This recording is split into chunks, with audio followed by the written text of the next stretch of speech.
ஈஸியான முறையில் ரவா கேக் செய்யலாம் வாங்க. ஒரு பவுலில் 1 கப் சுகர் எடுத்துக்கலாம். அதோட தயிர் 1 கப் சேர்த்துக்கலாம்.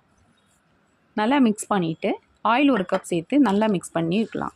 அதோட 2 கப் ரவை சேர்த்து கட்டி இல்லாமல் மிக்ஸ் பண்ணிவிட்டு 30 நிமிஷம் அப்படியே மூடி போட்டு ஊற வச்சுக்கலாம்.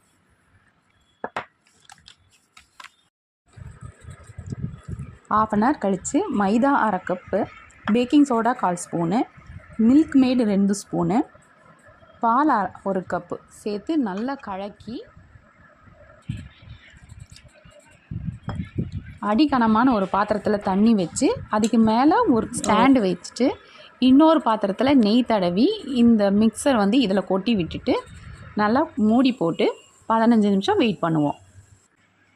பஞ்சு போல் ரவா கேக் ரெடி ஆயிடுச்சு.